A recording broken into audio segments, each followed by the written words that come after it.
Hello everyone, welcome to Endless Knowledge. இந்த வீடியோல நாம எதை பத்தி பார்க்க போறோம்னா எக்ஸல்ல Ctrl F1 ல இருந்து Ctrl F12 வரைக்கும் இருக்கக்கூடிய ஷார்ட்கட் கீஸோட யூசேஜை பத்தி தான் பார்க்க போறோம். சோ உங்களுக்கு இந்த வீடியோல உள்ள கண்டென்ட் எல்லாமே புரியுதுனா மறக்காம லைக் பண்ணுங்க and அதை விட ரொம்ப முக்கியம் இத பத்தி தெரியாதவங்களுக்கு கண்டிப்பா ஷேர் பண்ணி விடுங்க. and நீங்க இன்னுமே சேனலை சப்ஸ்கிரைப் பண்ணாமலே பார்த்துட்டு இருக்கீங்கன்னா மறக்காம சப்ஸ்கிரைப் பண்ணுங்க and சப்ஸ்கிரைப் பண்ண கையோட பக்கத்துல இருக்கக்கூடிய பெல் ஐகானை கிளிக் பண்ணி ஆல் நோட்டிஃபிகேஷன்ஸை மறக்காம எனேபிள் பண்ணிக்கங்க.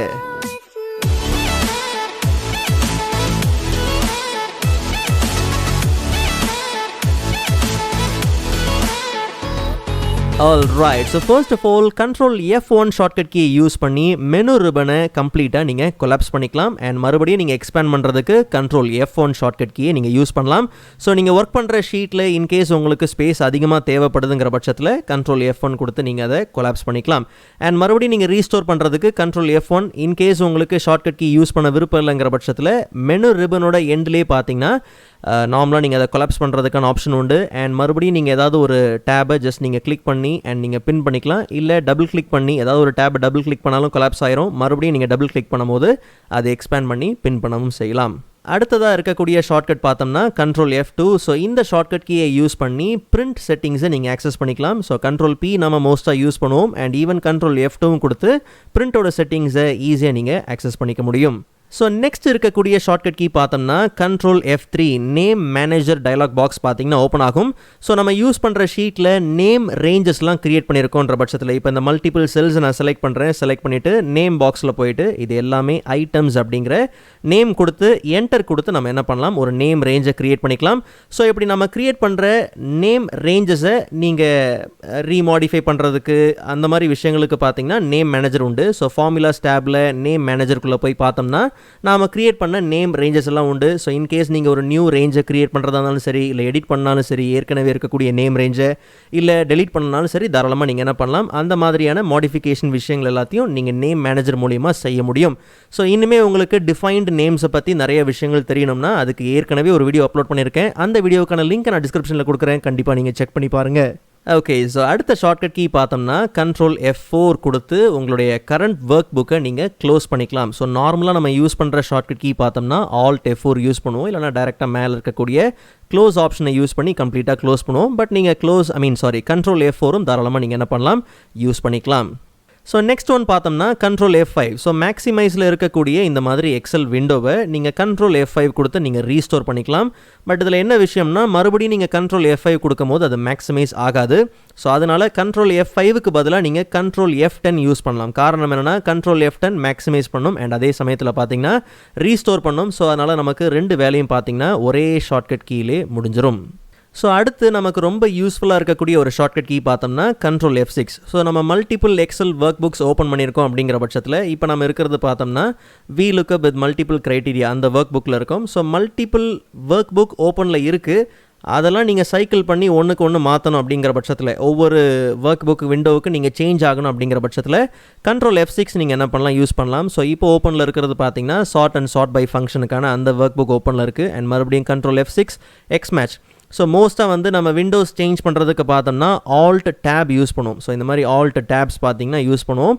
ஸோ அதுக்கு பதிலாக நீங்கள் எக்ஸல் ஒர்க் புக்ஸுக்கு நடுவில் நீங்கள் சைக்கிள் பண்ணணும் அப்படிங்கிற பட்சத்தில் தாராளமாக நீங்கள் Ctrl F6 யூஸ் பண்ணி தாராளமாக நீங்கள் என்ன பண்ணலாம், ஒர்க் புக்குக்கு நடுவில் நீங்கள் சைக்கிள் பண்ணி சேஞ்ச் பண்ணிக்கலாம். அடுத்ததாக இருக்கக்கூடிய ஷார்ட்கட் கீ பார்த்தோம்னா Ctrl F7. ஸோ முதல்ல Ctrl F5 கொடுத்து ரீஸ்டோர் பண்ணிக்கிறேன். So Ctrl F7 shortcut key use பண்ணி இந்த மாதிரி ரீஸ்டோர் பண்ணியிருக்கக்கூடிய விண்டோவை நீங்கள் மூவ் பண்ணுறதுக்கு Ctrl F7 யூஸ் பண்ணலாம். ஸோ இங்கே இந்த ஸ்டேட்டஸ் பாரை நல்லா கவனிச்சிட்டே இருங்க. Ctrl F7 கொடுக்கும் போது பார்த்தீங்கன்னா நமக்கு use arrow keys to move அப்படிங்கிறது ஸ்டேட்டஸ் பாரில் மாறி இருக்கும். ஸோ கீபோர்டில் இருக்கக்கூடிய right, top, left, down arrow கீஸை யூஸ் பண்ணி தாராளமாக நீங்கள் என்ன பண்ணலாம், மூவ் பண்ணிக்கலாம். ஒன்ஸ் உங்கள் தேவையான இடத்துக்கு நீங்கள் மூவ் பண்ண கையோட நீங்கள் என்டர் கொடுக்கணும், எஸ்கேப் கொடுத்துடக்கூடாது. ஒருவேளை நீங்கள் மூவ் பண்ண கையோட ஜஸ்ட் நார்மலாக நீங்கள் எஸ்கேப் கொடுக்குறீங்கன்ற பட்சத்தில் பல இடத்துக்கே பார்த்தீங்கன்னா அந்த லொக்கேஷனுக்கே அது போய் நிற்கிற மாதிரி இருக்கும். அண்ட் அதே மாதிரி Ctrl F8 ஷார்ட்கட் கீயை யூஸ் பண்ணி சேம் ஆரோ கீஸை யூஸ் பண்ணி நீங்கள் என்ன பண்ணலாம், மறுபடியும் நீங்கள் ஸ்டேட்டஸ் பாரை கவனித்து பார்த்தீங்கன்னா use arrow keys to size, அதாவது உங்கள் விண்டோவோட ஸ்கேலை நீங்கள் அதிகப்படுத்திக்கலாம், கம்மி பண்ணிக்கலாம். Right arrow and top arrow, left arrow, down arrow கீஸை யூஸ் பண்ணி விண்டோவோட சைஸை நீங்கள் ரீசைஸ் பண்ணிக்கலாம். பட் எனக்கு தெரிஞ்ச இந்த ரெண்டு ஷார்ட்கட் கீமே பார்த்தீங்கன்னா அந்த அளவுக்கு நம்ம யூஸ் பண்ண போகிறதில்ல. ஒருவேளை நீங்கள் உங்கள் விண்டோவை சைடில் டாக் பண்ணணுமா, ஜஸ்ட் நீங்கள் உங்கள் ஆரோ கீ டைட்டில் பாரை ஹோல்ட் பண்ணி நீங்கள் சைடில் நீங்கள் இடித்தாலே போதும், சைடில் டாக் ஆகிடும். ஓகே, இல்லை நீங்கள் மேக்ஸிமைஸ் மேலே பண்ணணும், மேலே இடிச்சிங்கனாலே உங்களுக்கு மேக்ஸிமைஸ் ஆகிடும். இல்லை நீங்கள் Ctrl F10 அந்த மாதிரி யூஸ் பண்ணலாம். ஸோ மூவ் பண்ணுறதுக்கோ இல்லை நீங்கள் அதை வந்து நீங்கள் டாக் பண்ணுறதுக்கு தாராளமாக இந்த மாதிரி ஆப்ஷன்ஸே பார்த்தீங்கன்னா மவுஸில் வச்சு நீங்கள் அந்த வேலையை ஈஸியாக முடிச்சுக்கலாம். பட் உங்களுக்கு அந்த ஷார்ட்கட் கீஸோட யூசேஜ் என்னங்கிறது கண்டிப்பாக தெரியணும்.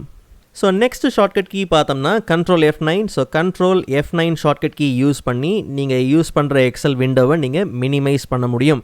ஸோ எக்ஸல் விண்டோவை நீங்கள் மினிமைஸ் பண்ணுறதுக்கு Ctrl F9 தாராளமாக நீங்கள் என்ன பண்ணலாம், யூஸ் பண்ணலாம். இல்லை ப்ரோ, எனக்கு வந்து நிறைய விண்டோஸ் ஓப்பனில் இருக்குது, ஓகே, நிறைய விண்டோஸ் பார்த்தீங்கன்னா ஓப்பனில் இருக்குது, எனக்கு டேரெக்டாக பார்த்தீங்கன்னா டெஸ்க்டாப்பை பார்த்தாகணும் அப்படிங்கிற பட்சத்தில் எக்ஸ்ப்ளோரர் ஓப்பனில் இருக்குது, ஏகப்பட்ட விண்டோஸ் ஓப்பனில் இருக்குது. டெஸ்க்டாப்புக்கு நீங்கள் நேராக போகணுங்கிற பட்சத்தில் Windows D shortcut key use பண்ணி நீங்கள் டெஸ்க்டாப்புக்கு போயிடலாம்.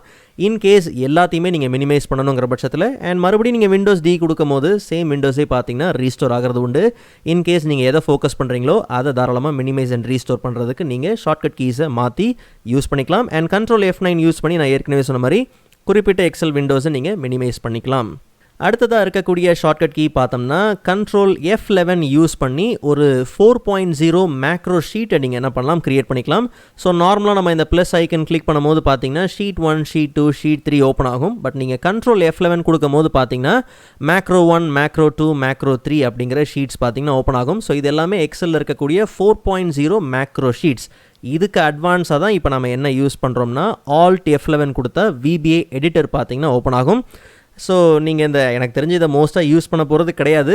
பட் இன்கேஸ் நீங்கள் மேக்ரோ ஷீட்ஸ்லாம் க்ரியேட் பண்ணுறீங்க அப்படிங்கிற பட்சத்தில் அதுக்கு கூடவே பார்த்தீங்கன்னா ஒரு சில விஷயங்கள் நம்ம எனேபிள் பண்ணி ஆகணும். ஸோ ஃபைல் மெனியூக்குள்ளே போனோம்னா மோர், அதில் பார்த்தோம்னா ஆப்ஷன்ஸ், அண்ட் அங்கே நமக்கு ட்ரஸ்ட் சென்டர் உண்டு. ஸோ ட்ரஸ்ட் சென்டர் செட்டிங்ஸ்குள்ளே போனோம்னா அங்கே நமக்கு மேக்ரோ செட்டிங்ஸ் இருக்குது. அதில் நீங்கள் enable Excel 4.0 macros when VBA macros are enable, அந்த ஆப்ஷன் நீங்கள் எனேபிள் பண்ணணும். அண்ட் கையோட பார்த்தீங்கன்னா ஃபைல் பிளாக் செட்டிங்ஸ் இருக்குது. அண்ட் அதில் வந்து எக்ஸல் 4 மேக்ரோ ஷீட்ஸ் எனேபிள் பண்ணியிருக்கான்றதை நீங்கள் செக் பண்ணணும். அண்ட் அதே மாதிரி ஓப்பன் பிஹேவியரில் பார்த்தீங்கன்னா தேர்ட் ஆப்ஷன் எனேபிள் பண்ணியிருக்கணும். இப்படி ஒரு சில விஷயங்கள்லாம் பார்த்தீங்கன்னா எனேபிள் பண்ணியிருக்கான்றதை நீங்கள் செக் பண்ணணும்.